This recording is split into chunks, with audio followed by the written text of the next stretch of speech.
Bienvenidos a The Deep Dive. Hoy nos vamos a sumergir en la vida y el pensamiento de una figura de verdad fascinante, la filósofa francesa Simone Weil.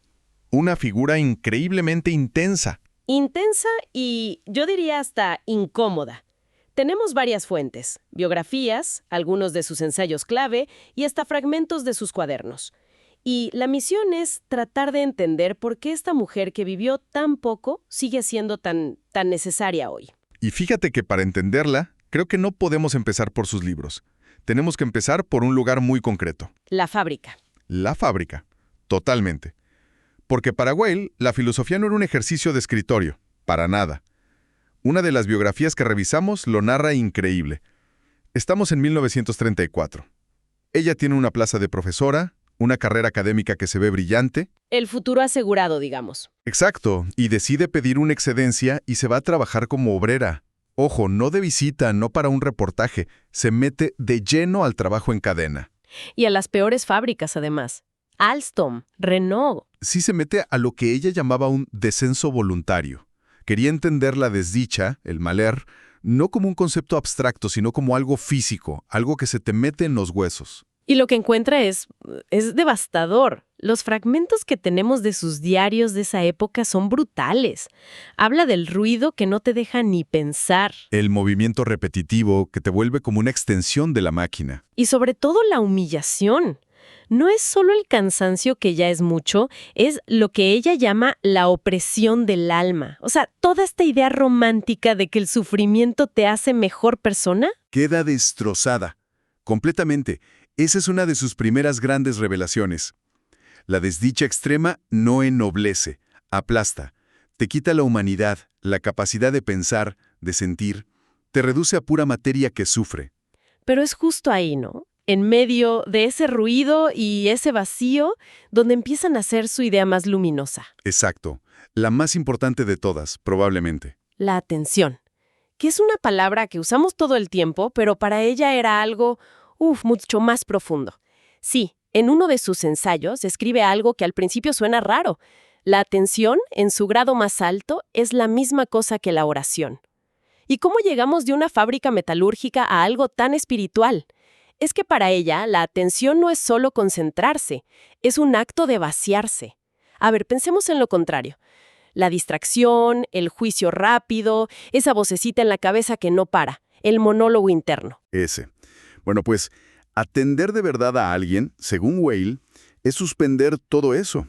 Dejar a un lado tu ego, tus ganas de dar un consejo, de contar tu propia anécdota. De interrumpir para decir, a mí me pasó algo parecido. Justo.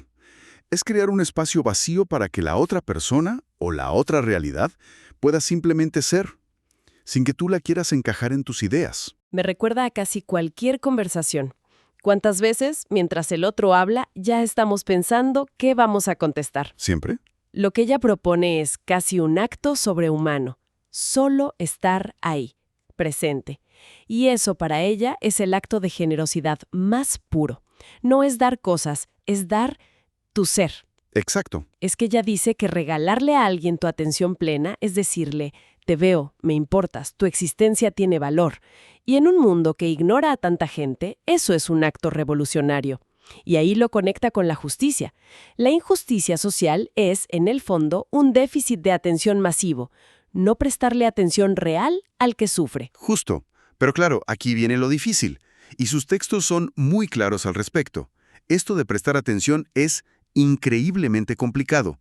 Va en contra de nuestra naturaleza. Y para explicarlo, usa esta metáfora casi de la física, ¿no? Las dos fuerzas. Sí, la gravedad y la gracia. La gravedad es, bueno, como la ley de la física, la fuerza que nos arrastra hacia abajo, hacia nuestros instintos.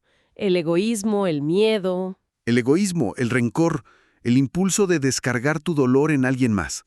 Es la tendencia natural a llenar cualquier vacío con ruido, con nuestro yo. Es la ley de la selva, pero a nivel del alma. El ejemplo clásico es una ofensa. Si alguien te empuja, el reflejo es empujar de vuelta. Claro, si te insultan, insultas. Esa cadena de acción-reacción, ese ciclo que no termina. Eso es la gravedad actuando. La física del alma, como dices. ¿Y la otra fuerza? La otra es la gracia.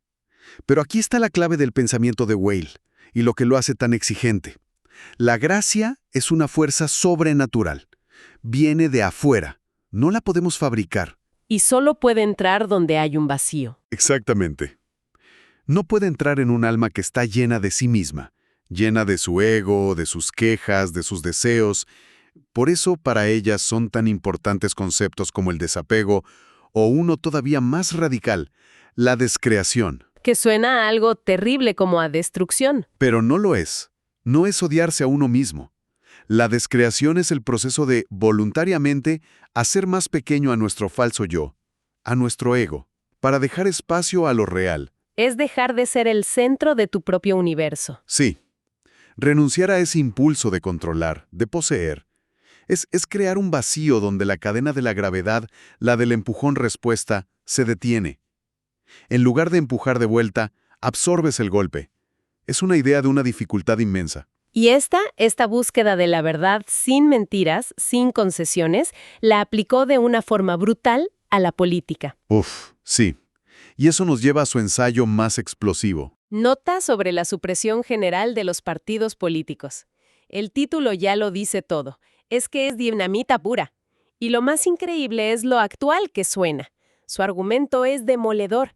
Dice que los partidos políticos, por su propia naturaleza, son máquinas de fabricar pasión colectiva y mentiras. O sea que su objetivo final no es el bien común. No, es su propio crecimiento. Punto. Y para crecer necesitan adoctrinar, te piden lealtad ciega. Claro.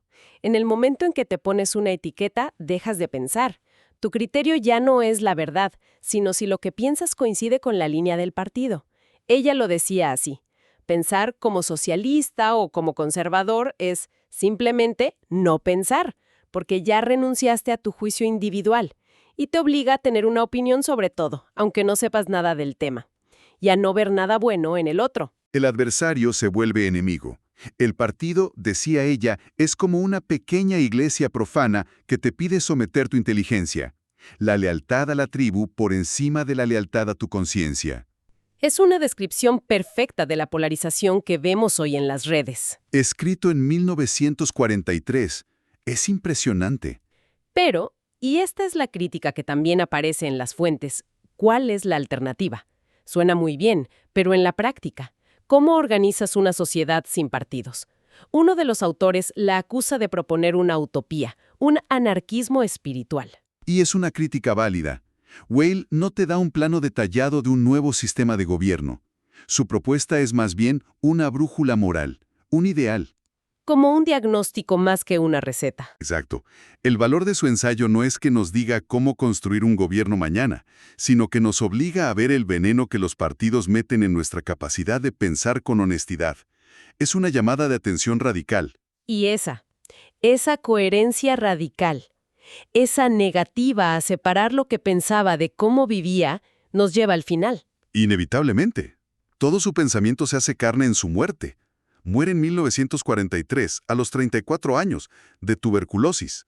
Pero las biografías coinciden en que su estado empeoró porque ella misma tomó una decisión. sí, estaba exiliada en Londres, trabajando con la resistencia francesa, y se negaba a comer más de la ración que, según ella, recibían los soldados en el frente. Los médicos le suplicaban que comiera para sobrevivir, pero para ella era una traición.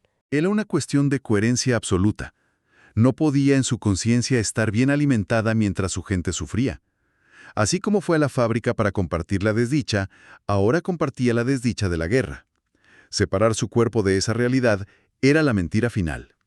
Mucha gente lo llama martirio o incluso suicidio, pero a la luz de todo lo que hemos hablado, la palabra que mejor le queda es, quizá, consecuencia. Es la consecuencia lógica. La consecuencia final de una vida que se negó a mentir. Albert Camus, que fue quien la rescató del olvido, dijo que era el único gran espíritu de nuestro tiempo. Es un elogio increíble. Es que Camus vio en ella esa honestidad brutal. Su filosofía no es cómoda, ¿eh? No te da consuelo fácil. Al contrario, es un espejo que te desafía. Te pregunta si de verdad estás dispuesto a prestar atención Si estás dispuesto a cuestionar tus lealtades más cómodas. y si estás dispuesto a sentir el peso del mundo sin buscar culpables fáciles. No te da respuestas, pero te obliga a plantearte las preguntas que de verdad importen. Y al final, después de revisar todo esto, la sensación que me queda no es la de un sistema filosófico, sino la de haber estado en contacto con una conciencia en llamas. Una vida que fue, en sí misma, su argumento más poderoso. Nos deja con una idea final, creo, para reflexionar. Si ella tenía razón, y la atención más pura necesita un vacío interior, y la verdad solo se le revela al que sabe escuchar en silencio. ¿Qué significa eso para nosotros? Exacto. ¿Qué significa para nuestra época, que está obsesionada con acumular información, con el ruido constante y con la expresión sin fin del yo? Quizá el acto más radical que nos propone Simone Weil no es buscar más, sino atrevernos de vez en cuando a no saber. A callar para poder ver. Esto fue Perceptalia, el lugar donde pensar se vuelve un acto de libertad. Si algo de hoy te hizo reflexionar, comparte esta conversación y acompáñanos en la próxima.